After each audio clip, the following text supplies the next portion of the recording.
What is going on? I'm Tyler, and I'm going to be going over some aspects in my life that I thought I did well when I was younger, and some aspects that I do now that I wish I knew or that I did while I was younger. I would just like to preface that I don't regret the choices that I did while I was younger and the choices that I didn't do, as I wouldn't be here in my life where I am right now, and I feel like I'm in a really good position.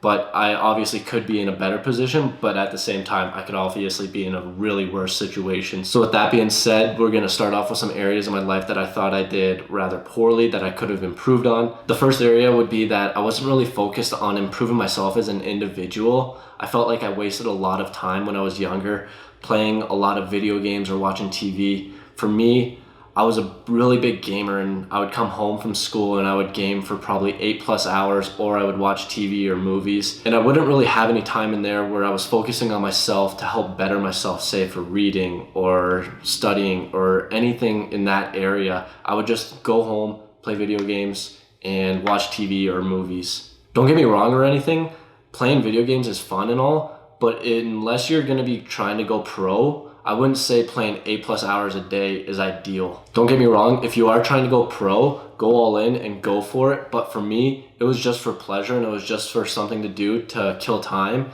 I definitely could have spent that time bettering myself as an individual instead of doing video games or watching TV or movies. How my day would go, I would basically wake up with enough time to just eat, shower, and then go to school. I wouldn't really give myself a morning routine or anything like that, and we'll touch on that later. But I would go to school. Once I came home, basically go straight to my room or go on the couch and watch TV or play video games. So what I would say to myself is basically limit the amount of time that I'm spending playing video games or watching TV, say 60 minutes a day. And then that'll give me extra time to focus on myself and say read a book or just learn some different studies or learn some new skills. Going back to routine with my day, it was never really structured out, and I never really got into a routine. And this helps with very simple habits, and just getting into a routine, it helps get you in the right direction. A simple habit that you could do is hitting that like button. That really helps support me in this channel, and that also tells YouTube the kind of videos that you like seeing. So if you do like seeing self-improvement and self-development videos, this will help YouTube generate those videos on your feed. But getting back to routines, this can help get you out of a rut if you are in a rut. And for me, the big thing is the compound effect that plays on it. So if you just have these small little habits with your routine, it's going to compound effect over time, and you might not see it today, tomorrow, the next day, but over a year, over 5 years, that's going to really add up. Adding up over time, it just gets the ball rolling and gets you going really good. And for me, I didn't really have a routine. Well, I kind of did, but it was a really bad routine that I was in. So this would have really helped me get into a good routine and help me set myself up a little bit better in the future. For me, I didn't really have a routine, especially in the morning, like waking up as I do now, where I wake up and I have a specific routine, where back then I would just wake up, go to school, come home, game, TV, bed, and repeat. So I didn't really have a good routine. I had a very bad routine. So obviously if there's stuff that I could have improved on there, that would have really helped me over time. So this was obviously a really bad routine that I was in, and if I would have just added a simple little habit, say 30 to 60 minutes of working out, learning a new skill, or reading, this really could have helped me out down the line. Going off of reading, I was never really a good reader growing up, but I will make another video on reading and how to improve yourself there.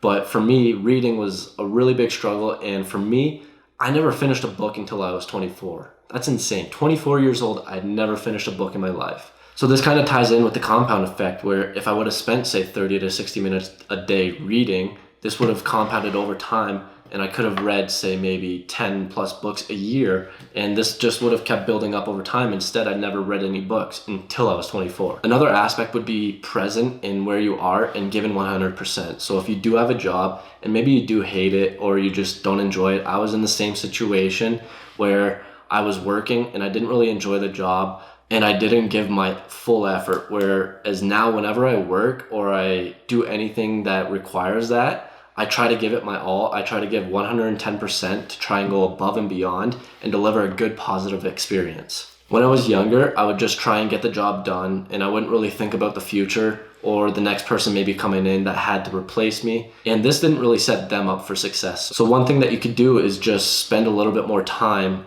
and do the job right and set the next person up for success. And what's that going to cost you? It's not going to cost you anything. People are going to notice that, and they're going to see that you're really driven and you're really motivated to help other people out. For me, whenever I would finish work or be coming close to close, I would always be rushing and trying to get out of there as quickly as possible and not really thinking about the future and helping the next person out. Or maybe it was me in the future, so it's not really helping myself out. And why am I rushing home? Like, I'm going to be rushing home to go play video games or watch TV and sit on the couch. I'm not really going to be going home to do anything productive. So that's kind of a big thing for me, is be present, give 110%, stay a little bit longer if you have to. It's not going to do anything. It's going to affect you positively, most likely in the future, because the people are going to notice that you are giving that effort and you are really driven and motivated. It's just not really worth it if you're not giving the full effort. So you might as well just give the full effort, stay the extra 5-10 minutes, whatever it is, and set the next person up for success. Moving on to stuff that I was really happy that I did do when I was younger is setting up a TFSA. So basically, when I got my first job, I set up a TFSA with my bank, which is basically a tax-free savings account. And if you're in America, it's very similar to a Roth IRA.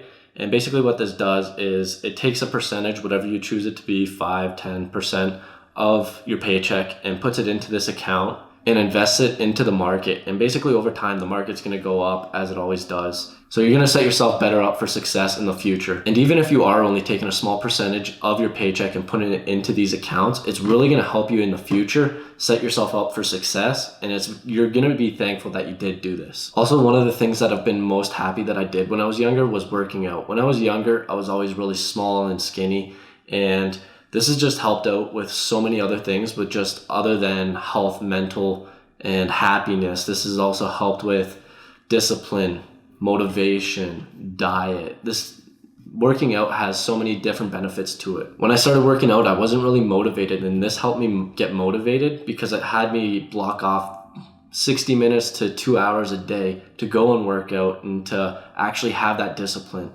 And additionally to working out, I also had to focus on my diet. I didn't have to, but I chose to. Really help me focus on what I was putting into my body. Because when I was younger, I would drink a Pepsi a day. Like, that's insane. That's terrible for you. And this really helped me focus on eating healthier. And this is your only body that you do get. So you might as well treat it as good as possible. Working out 5 to 6 days a week and blocking off 1 to 2 hours, there's going to be a lot of tough times, and you're going to have to overcome that. So that helps build a lot of discipline and motivation for you in the future. And these can be small habits that when the tough times do come and you do persevere and go through and go to the gym and do what has to be done, this can pay off in the future where you might have small tasks or big tasks, and you just got to knock them out, and your perseverance in the past pays off in the future. One action that you can do that literally costs you nothing is being punctual. And for me, I've really tried to do my best to always be punctual. And there's a quote that always sticks in my head is, it's better to be 1 hour early than show up 1 minute late. And I always think about that quote and not only make sure that I'm on time, but make sure I'm early, because that shows that you are motivated, you have good time management, and it just shows the other person that you're organized and that you care. Overall, I would say that when I was younger, I did do some stuff that may not have been the best for me in the future, but I did do a lot of good habits that have built me up for success in the future. I am where I am today because of what I've done in the past. So think about where you want to go in the future, and those actions must relate to where you want to be in the future. So if your friends ask you to do something that maybe doesn't align with your goals or where you want to be in the future, I know it's going to be tough, but you're going to have to say no. Saying no is really tough and something that I've gotten pretty good at doing. So think about where you want to go and the actions that you need to take to get there. And that has been a big thing for me, is thinking about where I want to go and if these actions are going to get me there. For example, if your friends ask you to go to the bar and go out drinking, is that really going to get you to where you want to go? I know that saying no is really tough, especially to your friends, but a big thing for me is asking myself, is this going to get me to where I want to go? So that's honestly the hardest part, is just saying no to your friends, your family, whoever it is just saying no. And you got to think about where your goals are and if that's going to help get you there. I'm not saying not have fun ever. I'm just saying to be mindful and to think about your choices that you choose to take and the actions. And if that's not going to help get you where you want to go, it's okay to say no every now and then. I just want to say thanks for tuning in and watching. If this stuff does interest you and you do want to focus on personal development and helping those around you, hit that subscribe button below. It really means a lot to me, and let's level up.